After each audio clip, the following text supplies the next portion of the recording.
Hello, student. I hope you all are well.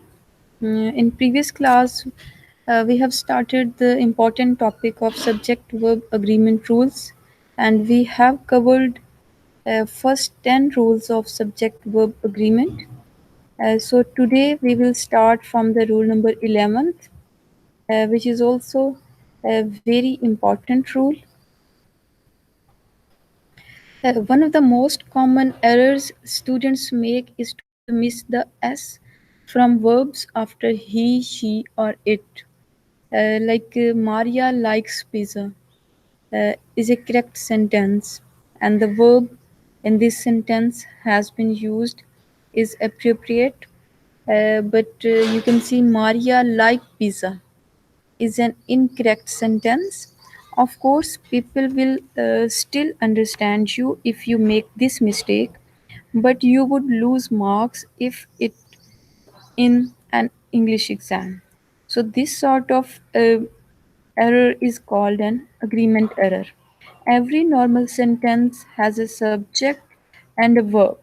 The form of the verb depends on who or what the subject is. So, first, you need to think about whether the subject is singular or the subject is plural. So, uh, in the simple present tense, a verb for the third person singular subjects he, she, it, and name always require an s. Other verbs do not add s as an endings. You can see an example: he loves, and she loves, and they love. They doesn't require uh, an s with the verb. In other example, you can see you listen to your parents, and in the third example, you can see he listens to his parents. Similarly, if we make sentence with she, then definitely we will add s with the verb she listens to her parents. And if we add the name of someone, Aslam listens to his parents. But if we make a sentence with personal pronoun uh, I listen, then we will not add s. We will make sentence as I listen to my parents. So the 12th rule is this: if both elements are singular, means if both subjects are singular in a sentence, then the verb is singular. However, if one of the elements is plural, if one of the subject is plural, then use a plural verb. In last class, we have studied that if two of the subjects are singular, then we will go for the plural verb. And if two of the subjects are joined by and but giving the one main idea, referring to one idea, the one person, place, or thing, then we will use the singular verb. So if we are going to use the two subjects with or neither nor, and if two subjects are singular, so we will go for the singular verb. But if one subject is singular but other subject is plural, then we will go for the plural verb. In one example, first example, you can see either my father or my brothers are going to sell the house. So my father is a singular subject, my brothers is plural subject. So one subject is singular, other subject is plural. We will add the plural verb are. In second example, you can see either the father or the mother has to attend the meeting. So in either or, neither a noun nor two subjects, when they are singular, we will go for the singular verb. Here in second example, father is singular subject, mother is another singular subject. So we will go for the singular verb. In third example, you can see neither the teacher nor the students were in the classroom this morning. So teacher singular subject, students plural. One is singular, other is plural. So when there is one singular and other plural, we will add plural verb which agree with the students. And keep in mind in such conditions when one verb is singular and other is plural, then place the plural verb uh, at the end and then place the verb plural after that subject. So in fourth example, you can see both the subject are singular. Uh, Either the cat or the dog has been here. That's where we have used has singular verb. In last example, you can see neither food nor water was to be found here.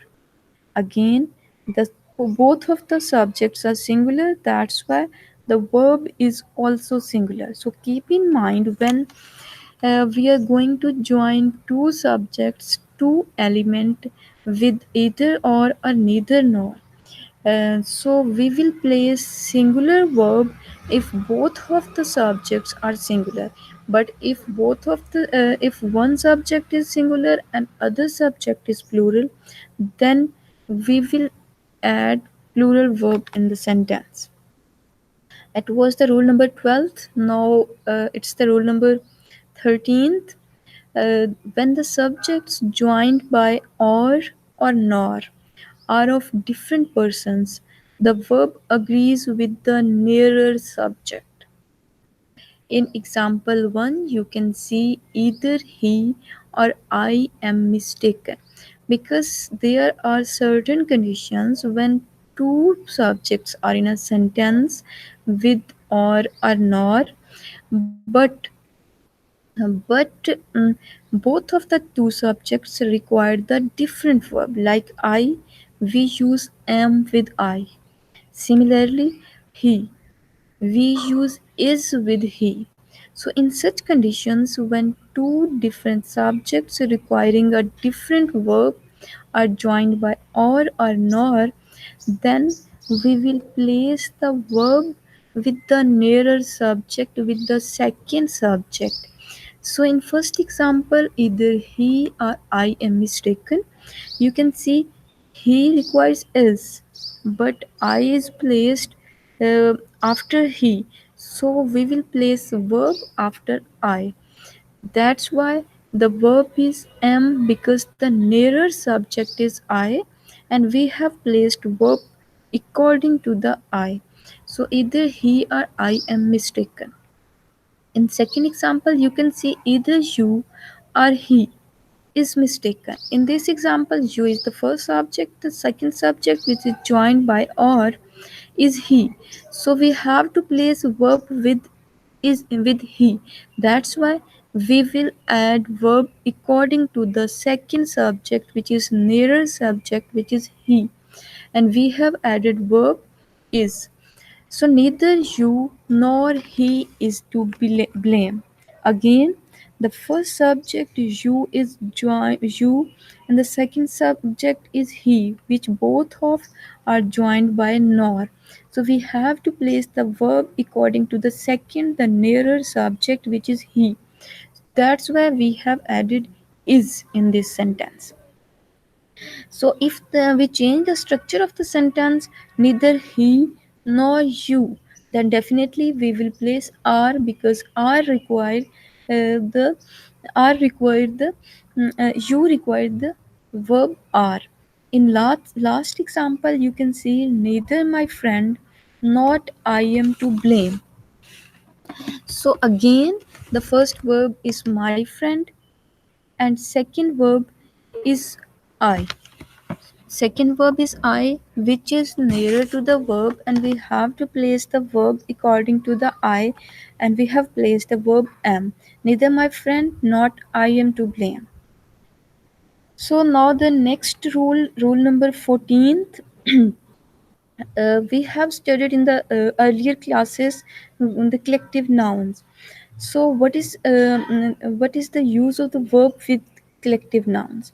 A collective noun takes a singular verb because collective noun is taken as a singular entity when the collection is thought of as one whole. When we are talking about the collective noun as a singular entity in a sentence, mm, whole, verb, a plural verb when the individuals of which it is composed are thought of. So, collective nouns always require a singular verb because we use them as an entity. But sometimes we have to use the collective noun as the uh, uh, individuals of the collective noun. When we talk about the division of the collective noun on the basis of their members, then we will go for the plural verb. In first example, you can see the committee has issued its report. In this example, the committee is a collective noun which has been used as a singular entity. That's why we require a singular verb, and we have used has with the committee a singular verb. Because the decision or the report has been issued by the committee as a singular. So subject is singular, that's why the verb will be singular. But in second example, you can see the committee are divided on one minor point. In second example, the committee is not a singular entity now. On the basis of its members, committee is divided. That's where we are using plural verb in second example. The committee are divided on one minor point. But when we will choose the collective noun as a singular entity, then we will always use the singular verb. So the rule number 15th.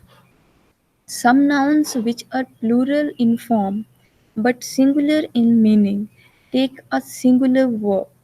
There are some nouns which, according to the form, are plural, but they are always taken and used as singular subject.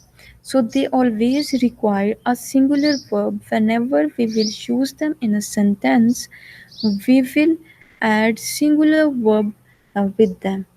In first example, news according to the form, news is a plural, but basically we use news as a singular in sentence. So whenever we will use news in the sentence, we will always use a singular verb with news.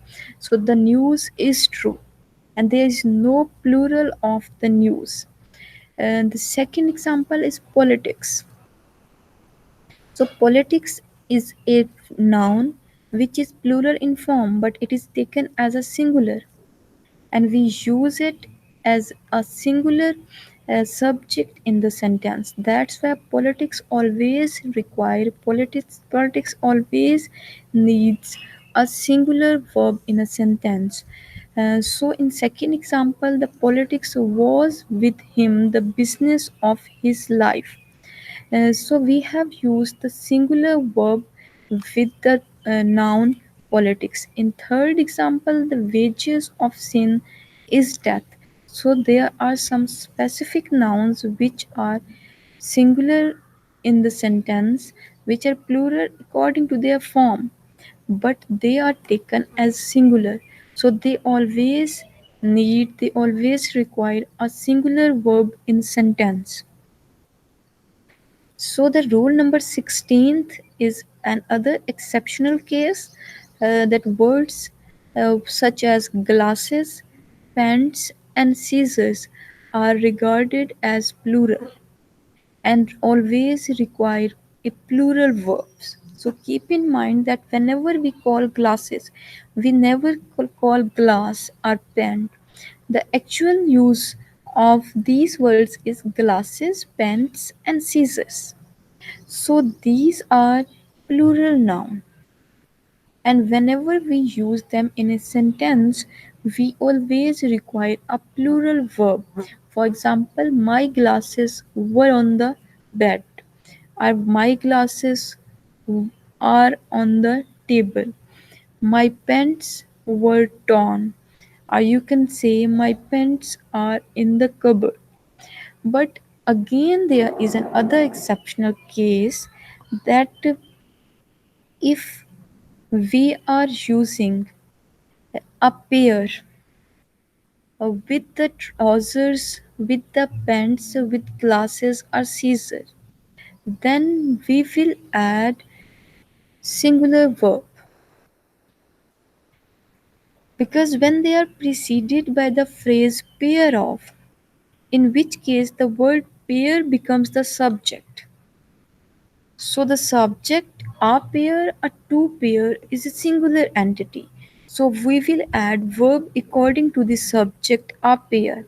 So when we are going to write in the third example, you can see a pair of trousers is in the cupboard. Here we are trying to agree the verb not with the trousers but verb with the a pair because now our subject is a pair. It can be two pairs, it can be three. If the verb is pair is plural pairs, then we will go for the plural verb. So keep in mind glasses, pens, scissors are nouns which are taken plural. So they require always plural verb. But when they are preceded with the phrase pair, then we will agree the verb according to the phrase pair. Fine. So the rule number 17th. When a measurement or amount is described in a sentence, that quantity or amount takes a singular verb. Keep in mind that when we describe measurements, amounts, quantity, we always use the singular verb because the quantity, measurement, and amount is taken as a singular entity in the sentence. So we take the measurement and amount and quantity as a singular and we use the singular verb. For example, you can see in the first example, 15 minutes is allowed to each speaker. So 15 minutes no doubt seems plural, but quantity, measurement, and amount, whenever we use them in a sentence, we need the singular verb because we use them on the basis of their numbers but as singular entity. So 15 minutes is a subject which is a singular entity. We are using it as a singular entity in the sentence. That's why we will add singular verb is. So 15 minutes is allowed to each speaker. In second example, 10 kilometers is a long walk.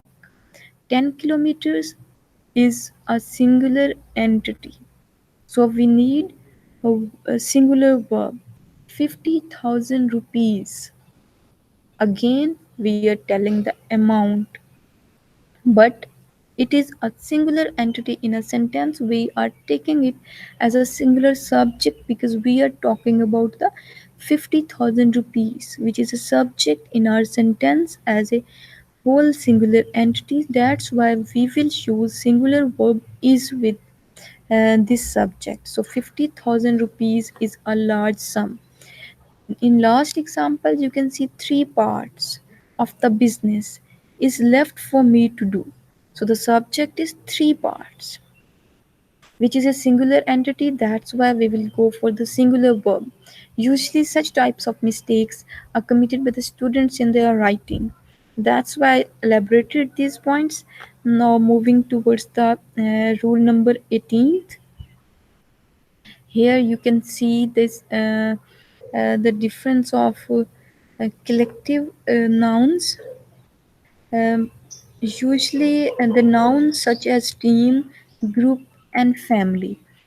These are all singular words, but they are used to describe more than one person because these are collective nouns.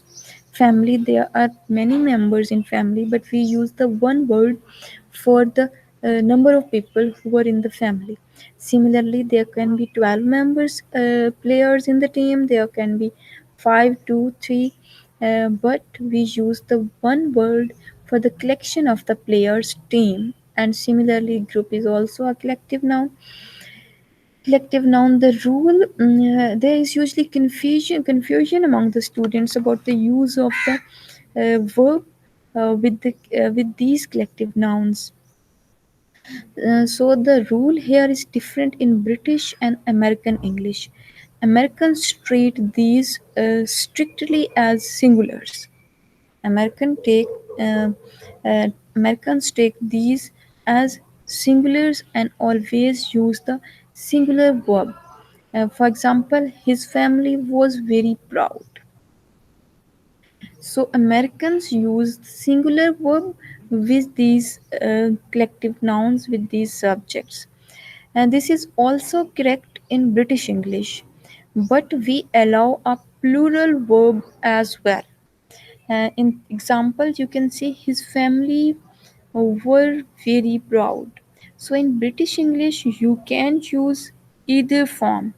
However, you must use the same form consistently. In British, you can go for the singular verb, you can go for the plural verb, but Americans are very strict. They always use the singular verb. So you are free. In British English, you can go for the singular verb, you can go for the plural verb, but uh, uh, keep in mind that in a paragraph, in an essay, or in any type of written discourse or oral discourse, when you are going to use plural verb with the collective noun family, then you must be consistent with this verb throughout your text. If you are going to use singular verb, then from start to end, whenever you are going to use family, you should use the singular verb. It is very important. So these are the important rules which I elaborated in previous class, and in today's class the 18 basic rules of subject verb agreement are clear to all of you. Now your task is this, that you have to go through all these rules. You have to understand all these rules. In next class we will go for the practice activity. I'll show you the sentences, and you have to pick out that which verb is accurate according to the subject. And after asking from you, I will also elaborate for further clarification. So in next class, you all of you must be well prepared. So take care now, and we'll see you in the next class. Allah Hafiz.